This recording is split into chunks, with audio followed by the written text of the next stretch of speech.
Welcome to episode 34 of the Horsemanship Breakthroughs podcast, Horse Personality and Getting to Know Your Horse as an Individual.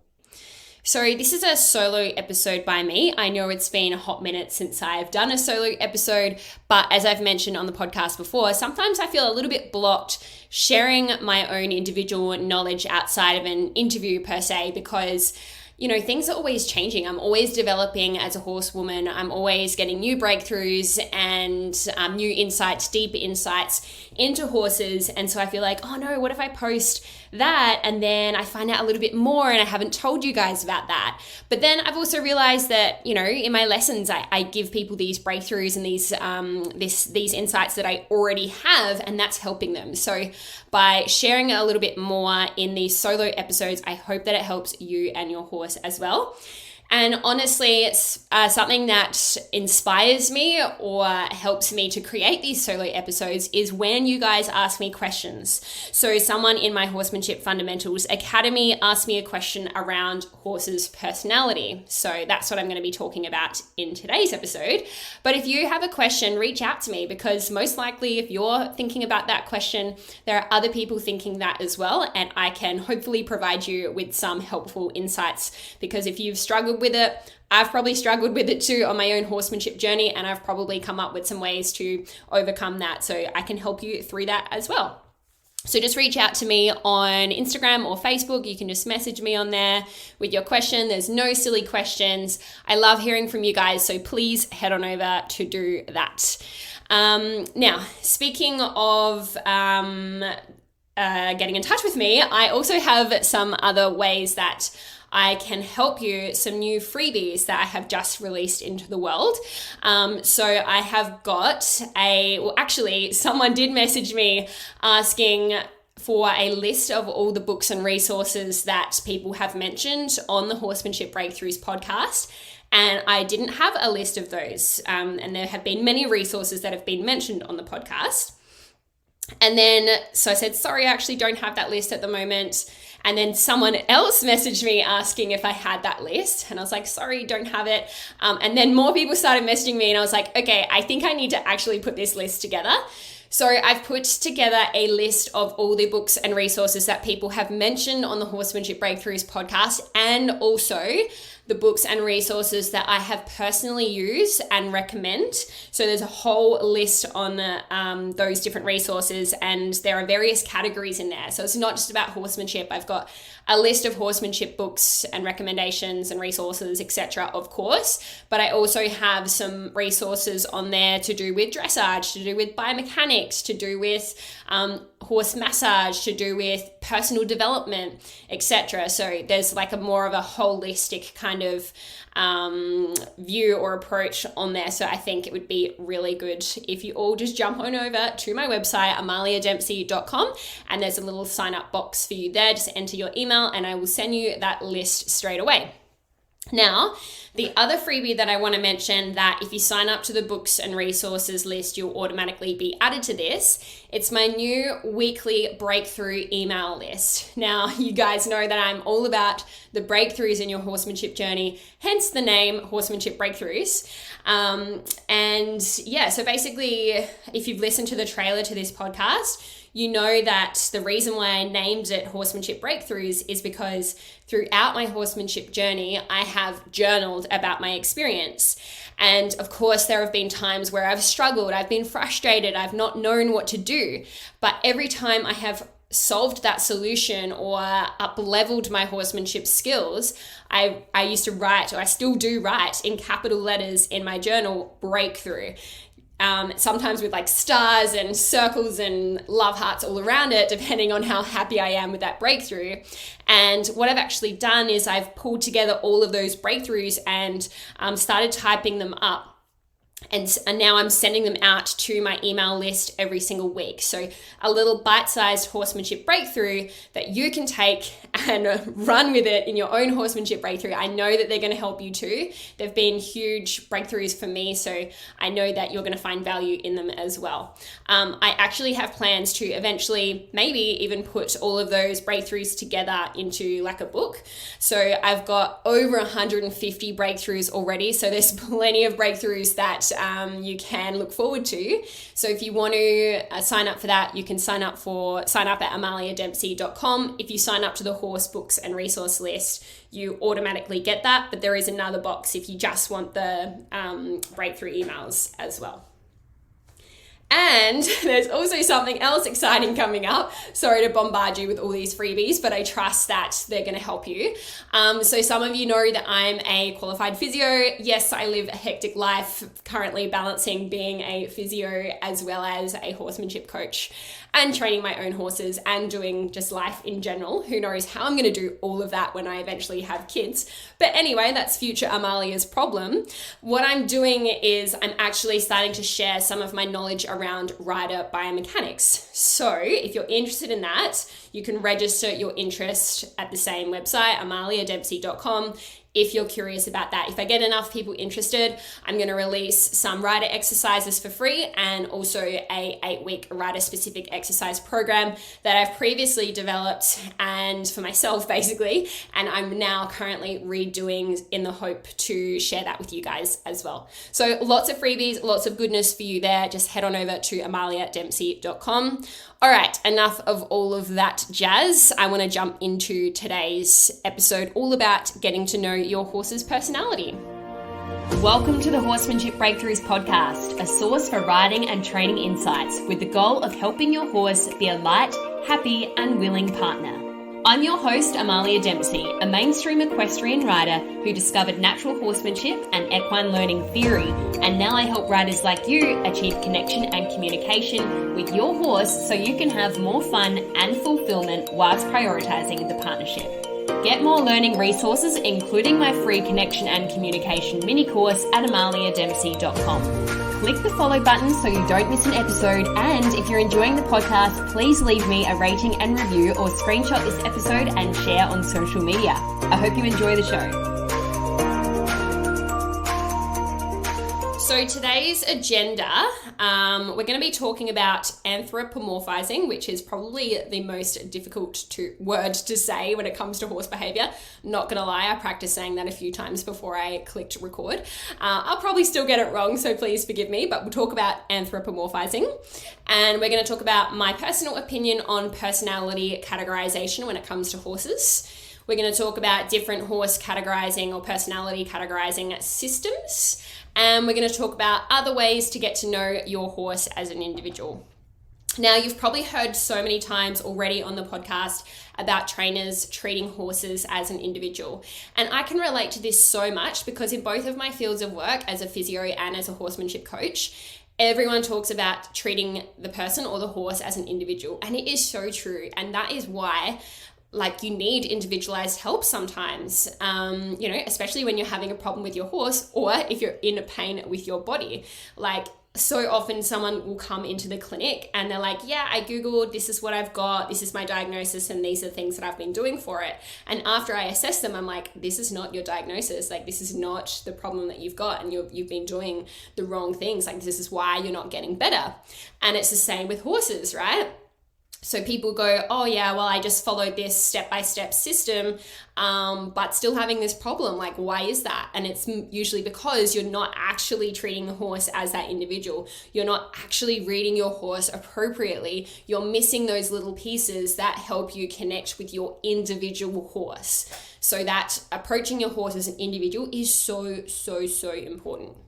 Anyway, I'll get to more on my opinion about all of that in a sec. But first, I want to talk about anthropomorphizing because I think it's really important to address, because I'm probably going to get some haters contact me saying hey, you shouldn't be anthropomorphizing animals, which, anthropomorphism is basically where you attribute human characteristics or behavior to an animal, right? And I 100% agree that this can be detrimental to the horse-human relationship because you can, start to say things like, oh, my horse is out to get me, or he's been planning how to buck me off all day.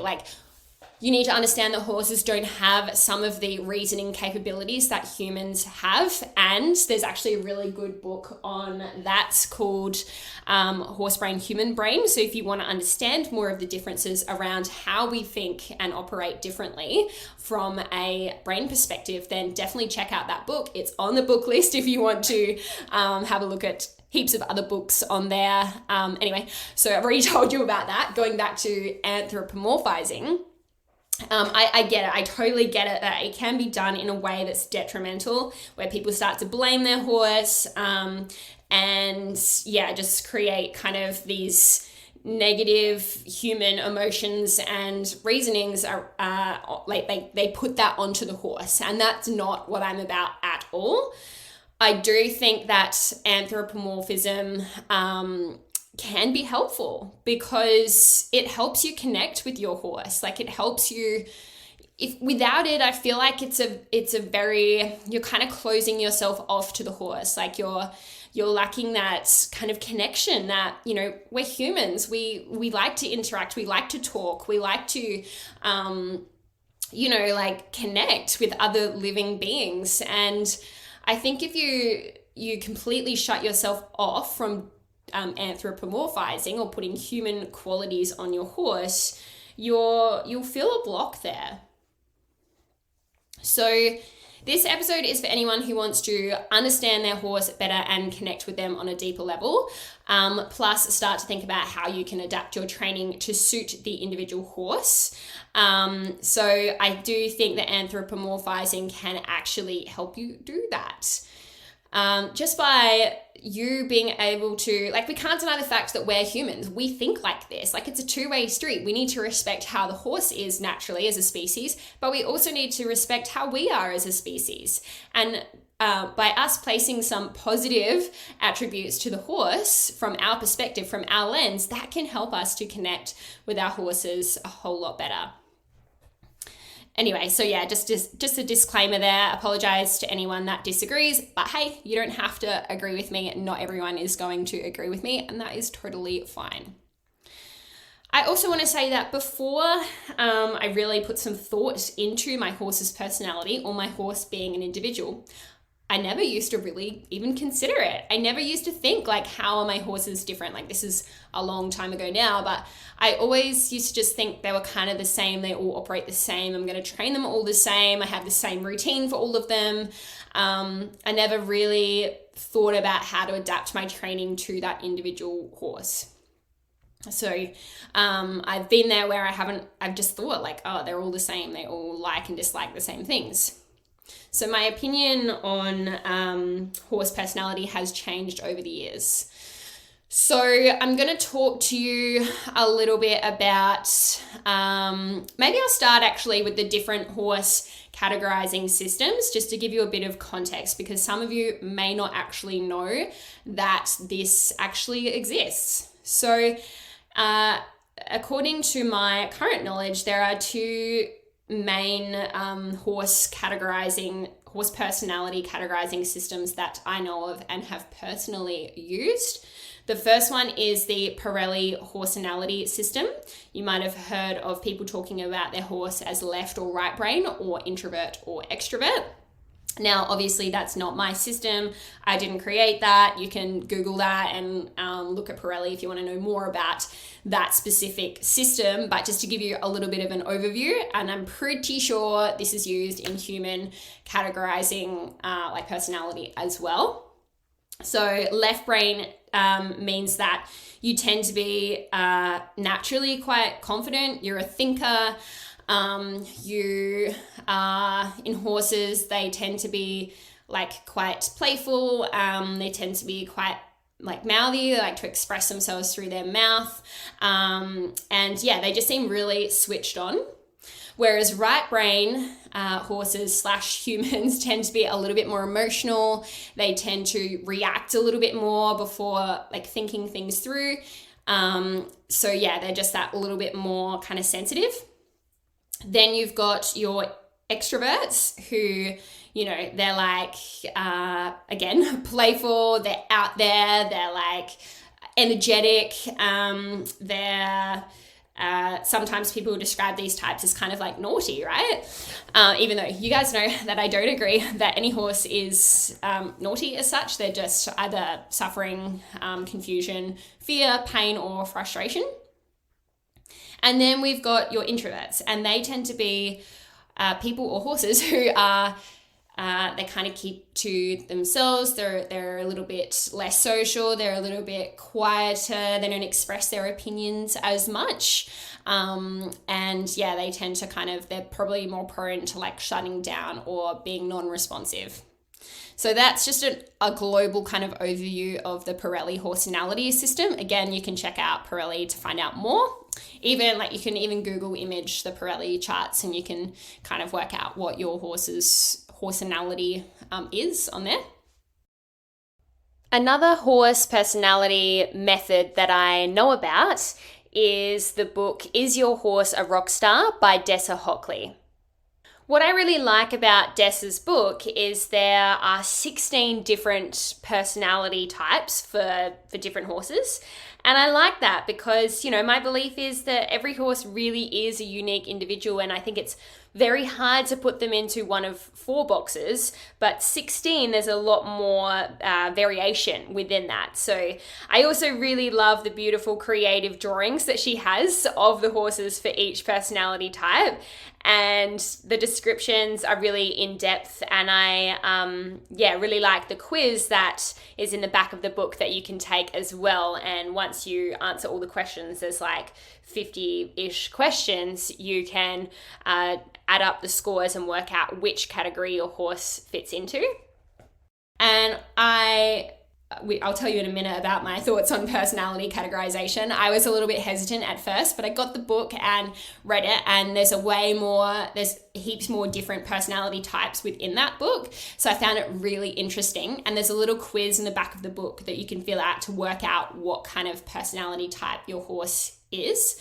So I found it really cool. I found that a little bit more relatable. I definitely could see how my individual horses could roughly fit into those personality types. So yeah, that's another really cool system. It's not as simple as left brain, right brain, introvert, extrovert. There's a few more. There's 4 different categorizations that you work out. And I liked it because it gave you a list of do's and don'ts. And I thought that was a really nice, succinct way of saying, okay, with this horse personality type, it's better if you do these sorts of things versus these sorts of things in general. So that's a really cool system as well. If you know of any other horse personality categorization systems, please let me know, because they're the 2 really that I'm familiar with, but I'm sure there might be more out there. Okay, so now I'm going to talk a little bit more about my personal opinion on personality categorizing. So I want to start by saying that I'm that sort of person who reads my star sign or reads results of a personality quiz and tries to argue that I'm not that thing. I've honestly really struggled to put myself into a certain category, into a certain box. For those of you who are wondering, I'm actually a Pisces. So sometimes it works. Sometimes I think, oh yeah, that's relatable. And then other times I'm like, nah, that actually doesn't really apply to me. And then I go reading the other star signs oh, I'm more of a Sagittarius today, I think. So anyway, I think that it's not always 100% accurate. And I think if you get stuck into this black and white thinking of I'm a Pisces, I should always be like this, it's kind of narrowing, and it's limiting you, because just because you are a certain star sign or just because you are a certain personality type doesn't mean you're always like that. So I wanted to highlight that whether it's human or horse personality categorization, it's only a guide, it's a general overview. And I think that a lot of people get a little bit stuck when they do find out their horse's quote unquote personality and go, oh, but my horse is always this, so they'll never not want to go forward, or they'll never be confident in a new environment, say. Just because your horse is a certain personality type, don't let that be an excuse for you not addressing a certain behavior. right? You've still got to help your horse through things that they don't like. Like don't think, oh, my horse is like this, so they'll always be spooky. It's like, no, like you can still help them to overcome that weakness. Okay, so yeah, I wanted to say that personality categorization for your horse or for yourself, for me, it's just a guide. It's just an overview. It's not gospel. It's not 100% accurate. Please don't use it as an excuse for behavior or an excuse for not doing certain things with your horse. And don't make assumptions, right? I try not to make assumptions when it comes to my horse. I need to read my horse and listen to my horse in each moment on each day, right? Just like us, our horses have good days and bad days. You might know people like this, right? And you can feel straight away when something's off, or they've got really good energy today, they're in a really good mood. I learned this as a kid. When your parents are in a bad mood, it's like the wrong time to ask them for an ice cream, say, or for some pocket money. Like, you learn when is the best time to ask them for something that you want. And it's the same with horses. Like, you need to learn how to read those subtle signs in your horse, those subtle signs that are clues as to how they are feeling on that day. And if you don't know how to do that, I teach you that in my Horsemanship Fundamentals Academy. You can sign up easily at amaliadempsey.com. It's something that I really highlight. I think it's really important, and it's probably like, if you can learn how to read your horse, read their emotions, read their body language, then you're literally halfway there to becoming a good horse person. Okay, so yeah, don't make assumptions around how your horse should be. For example, if you're an introvert, you wouldn't say, I'm an introvert, so like I never go to parties or I never socialize. It's like, well, you probably still enjoy socializing, just in the right kind of environment. Or sometimes you might have to go somewhere where it's not your jam and it takes you a little while to recover from that, but that's okay. Like, you don't want to avoid situations completely, because then you'll just stop growing. I want to talk about personality clashes as well, because I do think that there are lots of people out there who have a personality clash with their horse. You might need to be a bit of a chameleon if you have multiple horses, because your horse might require a different side of your personality in order to thrive. So for example, I have two polar opposite horses, right? I've got 3 horses, but 2 polar opposites, Harriet and Beauty. Harriet is like your super chill, so not all the time, again, going back to like, she's not always like this. She's just generally happy just to hang out and have scratches, have a good time. She's not super motivated to quote unquote like work. She's just a chiller. Like, one of her favorite things to do is just to lie down in the arena with me, which we do a lot of. And then we've got Beauty, who is flamboyant, she's extravagant, she'll show me her opinion, she'll show me her emotions. She loves to move, not every day, just highlighting again that just because she's that way doesn't mean she's like that every day. So I've got these 2 polar opposite horses, and depending on the horse and depending on how they are on that day, I need to notice that, and I need to change my approach depending on that. So, if I'm in like a really high energy mood and I'm really energetic and I want to get stuff done, but Harriet's like in this real chill, mellow, like it's warm, I just want to lay down in the arena, I'm not going to go straight in with that intensity, right? I have to kind of match where she's at and then like slowly work up to what I want to do and help her feel like that's a good idea as well.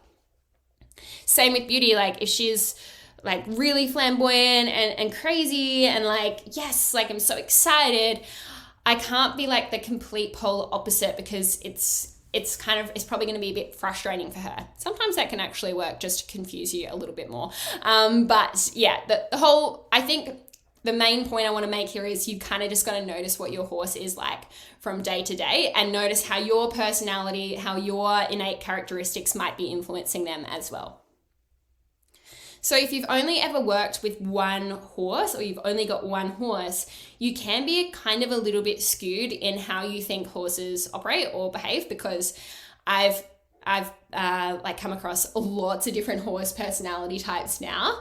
And now I kind of I try and read that horse's personality when I meet them. I'm not just going, oh yeah, this is a horse, so this is how they operate. It's like, yes, there's things that horses need and how they are motivated, I guess, as a species, but then there's also those individual pieces that horse needs as an individual. So going back to the personality clashes, I do think there are some people, say, who, they're really chilled out. All they want to do is ride on a loose rein around the arena. They don't want to go outside the arena. They're happy to just hang out and do not much. But their horse is like super happy to move. They're very energetic. They're very playful. And a lot of those behaviors that the person doesn't necessarily like, that can be a bit of a clash. So yeah, you either got to learn to change a little bit for your horse, or maybe it's just not the right horse for you, which I do think is the case sometimes. Okay, I also wanted to mention that just like humans, some personality traits, I want to say that some personality traits can be innate, so can be, it's a whole nature versus nurture debate, can just be nature. It's just they were born like that. And mothers tell me that, babies are born with their personalities, right? They have a personality right from birth. But of course, the way you nurture that child or horse, or don't nurture them, will feed into their personality type as well. Like, for example, for myself, I'm sure if I didn't have the upbringing that I had, I would be a different person, right? If my parents abused me or something like that, I would be a different person. But because I've had a great upbringing, I'd like to think that I turned out all right. But that, of course, like everyone, there are things in my life that haven't gone to plan, and they have kind of negatively impacted me as well. So not only are you born with your personality type, so your horse as well, but also your experiences will shape your personality too. And just like with humans, when they've had a negative experience which has shaped their personality, it doesn't mean that that person just kind of ignores that part of them, right? Like some people need therapy for that. Some horses who have had negative experiences that have shaped their personality, for example, the horses that pin their ears at things or certain objects or certain people, or horses that are afraid of certain areas or things, don't go, oh, that's just their personality. Yeah, it is a part of their personality now. But that part of their personality it's not serving them, it's not helping them. And it's our responsibility, it's our job to actually help them overcome that. We can be like our horse's therapist, so to speak, in that instance. Although I think it's definitely a two-way street. I feel like horses are healing us and we're healing horses. Like it's much more nuanced than that. But you get what I'm saying. I feel like you don't want to fall into the trap of going, oh, well, this is just how my horse is. My horse is just hot and nervous. Like, sure, that's a part of his personality now, but you can help him or her overcome that. Oh my gosh, I've got so much to say. Let's move on to now other ways of getting to know your horse. So after everything I've spoken about so far, this is what I would personally recommend that you do to get to know your horse on an individual level. Of course, start to learn how to understand how to read your horse's body language. And over time, you'll start to feel that you can actually read your horse's energy or how they feel even from a distance. Like I know myself when I see my horse Beauty in particular, because again, she's that extroverted type, I can feel how she is straight away. I'm like, oh, she's in this mood, or oh, she's in that mood. And it's kind of cool to be able to read your horse like that. I don't have to wait for her to do something obvious for me to go, oh, she's in that mood, right? So yes, first of all, learn how to read your horse. And the other thing that I like to do is observe my horse or your horse in a herd environment. How do they interact with other horses? Do they like to graze away from the other horses? Do they have a buddy that they always hang out with? Is there a certain tree that they always like to stand under? Like, get to know your horse on this kind of individual level, how they are without you even around, right? Because it's sometimes interesting to note that how they are when you're not around is completely different to how when you are around, which is a whole other can of worms that we would need to open. But it's really interesting to notice how your horse is when you're not there. It's kind of like there is a saying that goes, you are who you are when no one else is around, right? So like for me, you know, just as an example, I love to wear baggy clothes around the house and, you know, not wear makeup and stuff and just be relaxed. Like that's who I am. I'm most comfortable when I'm in that situation, right? And those closest to me know that real me. We always kind of have this, I guess, not a shield, but we can be different around people that we don't know or we don't feel comfortable with. Anyway, I digress again. So observe your horse in the herd environment. And that's great because you can just spend undemanding time with your horse anyway, which is never wasted time. I'd also encourage you to write a list of your horse's natural likes and dislikes. And I've asked my students to do this before, and some of them go, oh my gosh, like I actually don't even know what my horse likes. Like I've never even considered that. And I did this exercise for myself and I came up a list of 25 individual things that each of my horses like. Actually, I tell a lie, that was for Harriet and Beauty. For Oscar, I didn't write 25 things because I don't know him as well as I know the other horses. I haven't spent as much time with him on that one-on-one basis in different environments and different situations. So if you're feeling like that you don't know what your horse's likes and dislikes are, it's probably just the fact that you haven't gone through enough experiences together or spent enough time together to really notice those things. And now that I've asked you to do this, you'll start to pay attention to those things. You'll be on the lookout. So something really bizarre that one of my horses, Beauty, likes to do is if there is a low-hanging branch, I know this could potentially be dangerous, but she loves to walk under low-hanging branches with like leaves hanging down and like runs over her back almost like a massage. She just loves it, and it's something I have noticed she does it when I'm just observing her in the paddock, or even when I'm leading her and she sees a branch. So now I will take her over to those branches to do that because I know she likes it, and I want her to know that I notice that she likes those things. So yes, it's not just like my horse likes food. Well, what sort of food does your horse like? You know, my horse likes being with other horses. Which horses? What kind of horses does your other horse like? Like some horses I know really like grey horses. Some horses like geldings. Like all of those things make a difference. Your horse is an individual and has individual likes and dislikes. Now with the dislikes, again, as I mentioned earlier, there can be things that your horse doesn't like because of previous experience, and that isn't an excuse for just going, well, they don't like worming, so I just have to like force them to accept it. Well, no, there's things you can do to help them accept the wormer a little bit, or dewormer, I should say, accept the dewormer better.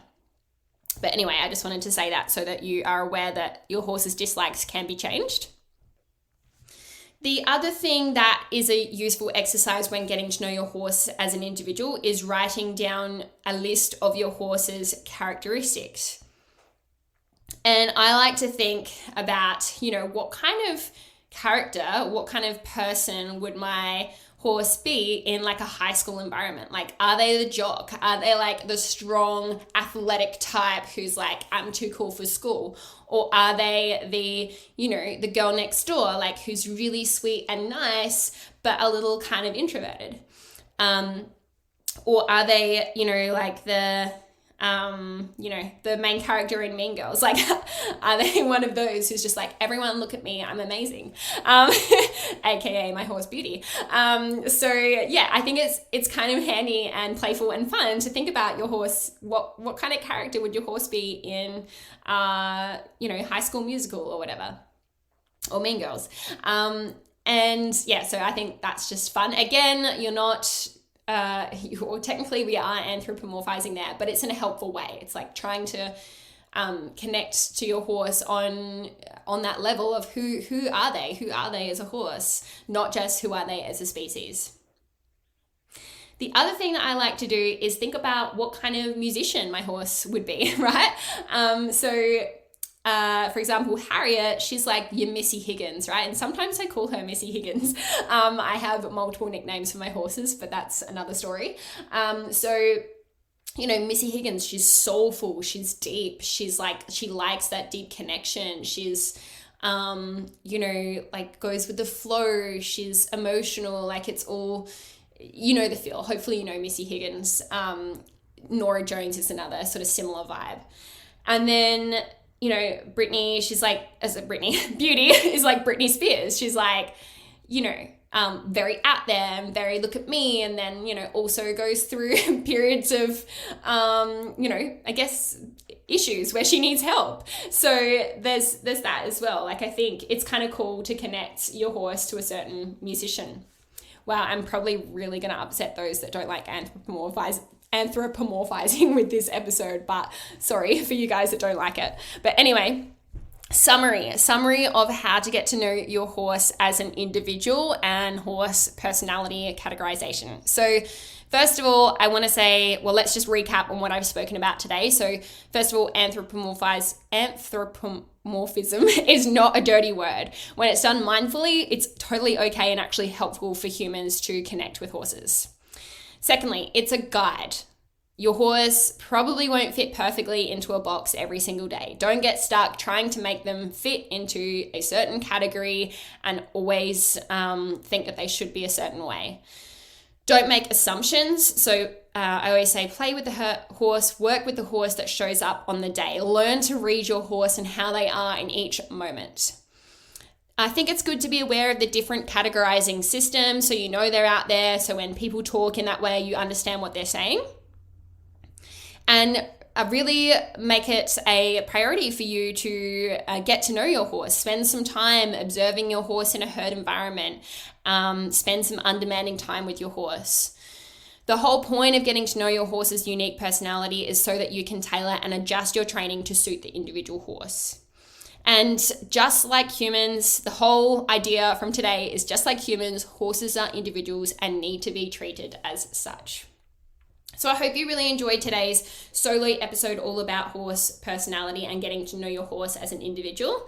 If you like these solo episodes, please let me know, because unless you tell me, unless you reach out to me, I can see the numbers on my dashboard, obviously, of how many of you listen, but it's really nice to know from actual individual people, speaking on the topic of individuals, that this is actually helping you and making a difference in your horsemanship journey. So please let me know if that's happening for you. If you're listening today and you're like, oh, I've never thought of it that way, I want to know that because that's really motivating for me, and I'm more likely to put out more solo episodes if I get that feedback from you guys. So one way you can do that is just by messaging me on Instagram or Facebook. Another way that you could do this that I would absolutely love so I can get the word out there more is to screenshot this episode on your phone and upload it to social media as a story or a post or whatever, and let me know your biggest takeaway from today's episode and how that potentially will help you on your horsemanship journey. So please do that. Thank you again for being here. Thank you for listening, and I'll catch you in the next episode. I've got some really exciting interviews coming up, so stay tuned for those. And again, let me know if you actually like these solo episodes. Okay, have a great day.